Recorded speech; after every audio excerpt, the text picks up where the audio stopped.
This short video shows the suggested layout for the tunnel.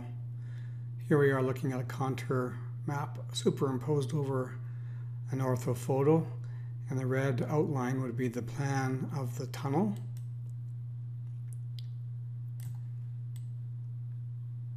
As we discussed in the field,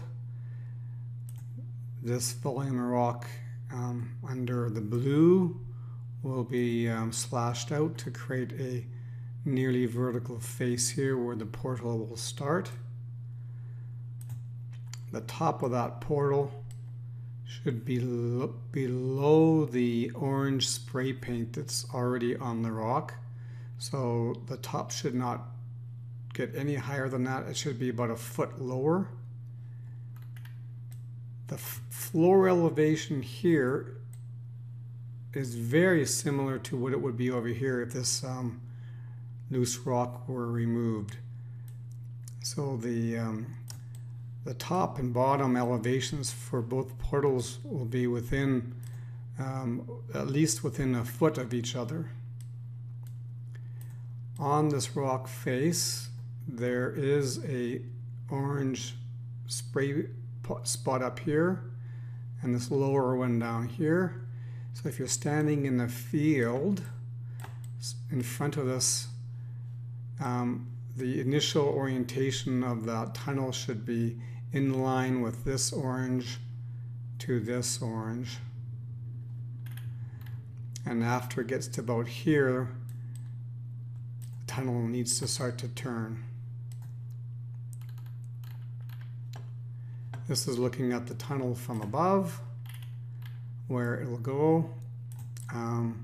This is the current face of the tunnel. And so the corner has to be starting fairly soon thereafter and at fairly tight radius. This length is not very long. The length from about here to where my cursor is now is 10 meters.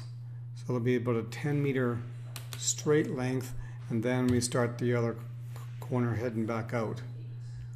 It might be desirable to have the span of that tunnel slightly wider in this 10-meter portion to provide a little extra room for storage of wine.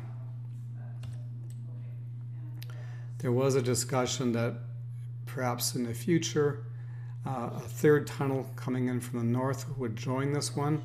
It would come in right on this corner and continue out here where the ground surface is fairly flat. That would probably be the best orientation. So when it's done, this new tunnel, new portal, will be slightly shorter in length than the top one.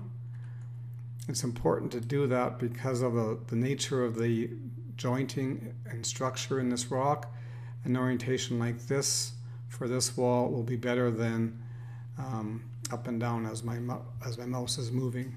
So it's important to try to keep this tunnel a little bit shorter than this one and relatively tight turning radiuses here and here so that we can have a section of straight length located there. The floor elevation of these tunnels is less than the deck on the house. The model doesn't have the deck on the house, but these contours are at 1 meter intervals, and this is a -1. The top of the plywood deck is at an elevation of 0,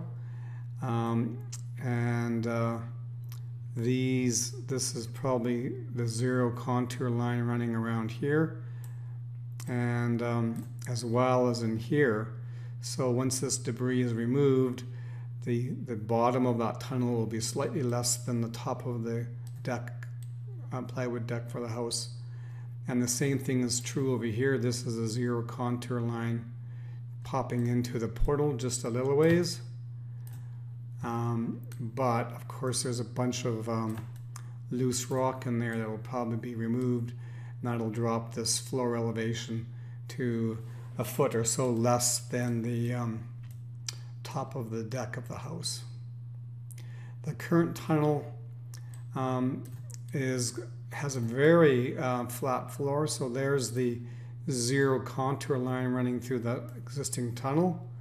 So it's been nicely flattened in terms of its grade to be essentially horizontal, and it's probably best just to continue doing that for both tunnels. So if these tunnels wrap around at a roughly a zero grade, drainage can be facilitated later by placing a little extra fill in the back of the U part.